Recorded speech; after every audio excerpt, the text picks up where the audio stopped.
आइए अब हम प्रश्नावली प्रारंभ करते हैं, जो कि 9th क्लास का मैथ जो है उसका फर्स्ट प्रश्नावली है और 1.1 ये परिमेय संख्या और संख्या पद्धति से संबंधित है।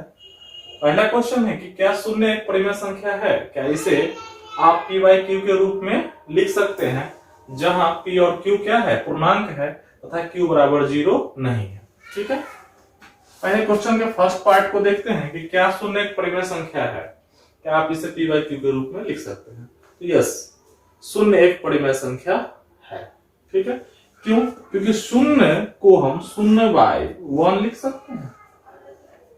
क्या शून्य को हम शून्य बाई 99 लिख सकते हैं? बिल्कुल लिख सकते हैं, क्योंकि इन सब की वैल्यू क्या है, शून्य ही आ जाती है। लेकिन हम इसे p बाई क्यू के रूप में कम से कम लिख तो सकते हैं। क्या ये p नहीं है? क्या ये q नहीं है? क्या ये p नहीं है? क्या ये q नहीं है? क्यों? जहां p और q पूर्णांक है तो बिल्कुल ये भी पूर्णांक है और ये भी पूर्णांक है, ये भी पूर्णांक है, ये भी पूर्णांक है। ठीक है, तो हाँ, हम क्या कहेंगे कि हाँ लिखेंगे हम पूरा लैंग्वेज कि हाँ शून्य एक परिमेय संख्या है।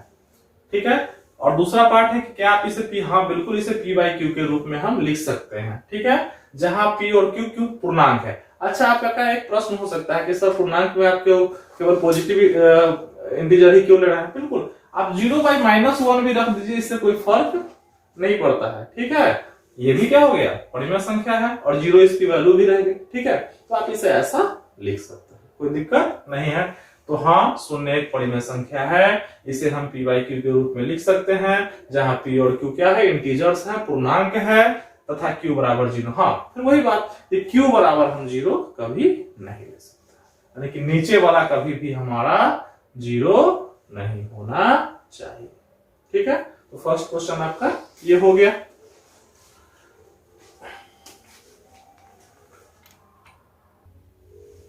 हमारा अगला जो प्रश्न है, इसकी चर्चा हमने इंट्रोडक्शन वीडियो में की हुई है, आप उसको ध्यान से देख लेंगे कि 3 और 4 के बीच 6 परिमेय संख्या लिखे। देखिए, जितनी परिमेय संख्या आपको लिखनी हो, यदि 6 लिखना है तो आप क्या करना कि इसको और इसको 7 से गुना कर देना, 7 बाई 7 से। चलिए इसे और शॉर्ट ट्रिक करते हैं।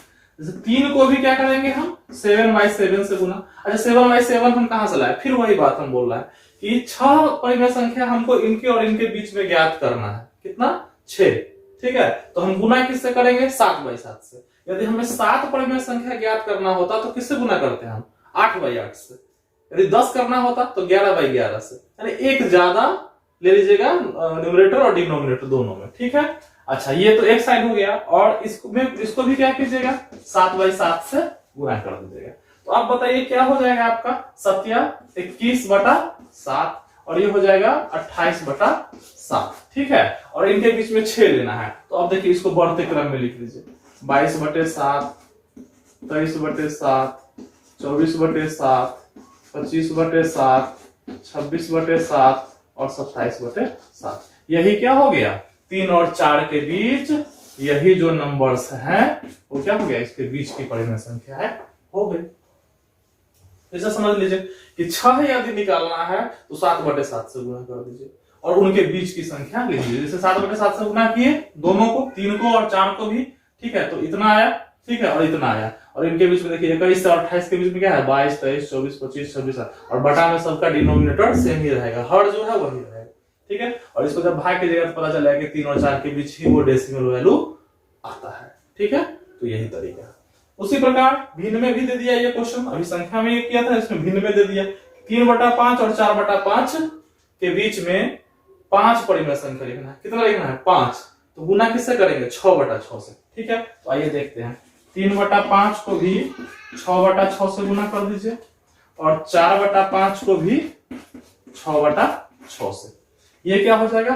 18 चलिए थोड़ा सा बोर्ड से कट रहा है तो हम यहां पर लिख देते हैं कि ये हो जाएगा 18/30 और ये हो जाएगा आपका 24/30। ठीक है, अब 18/30 और 24/30 के बीच में आराम से हम लिख देंगे 5 परिमेय संख्या। क्या? 19/30, 20/30, 21/30, 22/30 और 23/30। ठीक है, ये क्या हो गया हमारा 3/5 और 4/5 के बीच की परिमेय संख्या ये हो गई। ठीक है, और हमने गुना 6/6 से क्यों किया? क्योंकि हमें 5 संख्याएं ही बीच की पूछी गई थी, तो हमने 6/6 से इसको गुना कर दिया और इसको भी, और उनके बीच की संख्याओं को हमने लिख दिया। ठीक है, तो उम्मीद है आपको समझ में आ रहा होगा। वीडियो को थोड़ा सा स्लो और आराम से देखिएगा, बार बार देखने का प्रयास कीजिएगा। तो इन दोनों क्वेश्चन को नोट डाउन कीजिए, आगे बढ़ते हैं। हमारा जो थर्ड क्वेश्चन है, सॉरी फोर्थ क्वेश्चन जो है वो है कि ट्रू और फॉल्स करना है और रीजन भी बताना है, कारण भी बताना है हमें। ठीक है, तो आइए देखते हैं। फर्स्ट है कि प्रत्येक प्राकृत संख्या एक पूर्ण संख्या है। प्रत्येक प्राकृत संख्या यानी एक पूर्ण संख्या है, तो बिल्कुल है, प्रत्येक प्राकृत संख्या एक पूर्ण संख्या होती है। ठीक है, कोई भी आप प्राकृत संख्या ले लें, ठीक है, जैसे 100, ठीक है, क्या वो पूर्ण संख्या है? बिल्कुल है। पूर्ण संख्या 0 से स्टार्ट होकर अनंत तक जाता है और प्राकृत संख्या 1 से स्टार्ट होकर अनंत तक जाता है। ठीक है, तो जैसे ही 0 से आगे बढ़ा तो पूर्ण संख्या को प्राकृत संख्या का पूरा परिवार मिल गया ना, तो हाँ, ठीक है, प्रत्येक प्राकृत संख्या जो है वो एक पूर्ण संख्या है। दूसरे अर्थी में देखेगा, थोड़ा सा वेन से भी देखते हैं, तो ये नेचुरल नंबर्स की फैमिली है। ठीक है, इससे बड़ी फैमिली किसकी है? फुल नंबर्स की, यानी पूर्ण संख्याओं का है। ठीक है, तो प्रत्येक प्राकृत जो है, देखिए प्रत्येक प्राकृत जो है वो पूर्ण संख्या है। प्रत्येक प्राकृत जो है वो पूर्ण संख्या है। हाँ, जस्ट उल्टा नहीं है, प्रत्येक पूर्ण जो है वो प्राकृत संख्या नहीं है। ठीक है, क्योंकि 0 नहीं आता उसमें, लेकिन प्रत्येक प्राकृत जो है वो पूर्ण संख्या है। तो ये क्या है? सत्य है। ठीक है, दूसरा है कि प्रत्येक पूर्णांक एक पूर्ण संख्या है। प्रत्येक पूर्णांक, जैसे पूर्णांक क्या होता है? नेगेटिव, पॉजिटिव, इंक्लूडिंग 0, यानी कि माइनस वाली भी संख्या है, प्लस वाली भी संख्या है, 0 भी, ये सब क्या है? पूर्णांक है। तो क्या सभी पूर्णांक पूर्ण संख्या है? नहीं, क्यों? क्योंकि यदि हम -1, -5, -10 ले लें तो क्या ये पूर्ण है? नहीं है।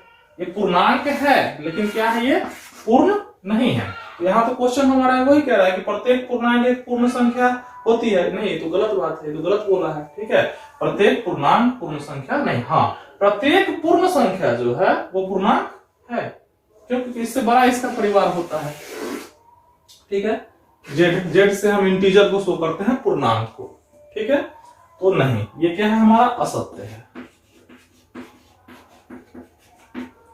तीसरा क्वेश्चन है कि प्रत्येक परिमेय संख्या एक पूर्ण संख्या होती है। नहीं, ऐसा कैसे हो जाएगा? परिमेय संख्या का परिवार बहुत बड़ा है और सब पूर्ण संख्या हो जाएगा, ऐसा नहीं है। जैसे कि अगर हम 1/10 ले लें तो ये परिमेय है लेकिन पूर्ण नहीं है। ये परिमेय है, देखिए परिमेय है, लेकिन ये परिमेय क्यों? क्योंकि इसे हम p/q के रूप में हमने लिखा है, तो ये परिमेय तो है लेकिन पूर्ण संख्या थोड़ी ना है ये। ठीक है, तो हम कह सकते हैं प्रत्येक परिमेय संख्या पूर्ण संख्या नहीं होती है। ठीक है, तो ये भी क्या, ये कथन चूंकि कहता है होता है, इसलिए हम इसको असत्य ठहरा रहे हैं, इसको हम गलत साबित कर रहे हैं। इस प्रकार से आपकी प्रश्नावली जो है 1.1, ठीक है, वो समाप्त होती है।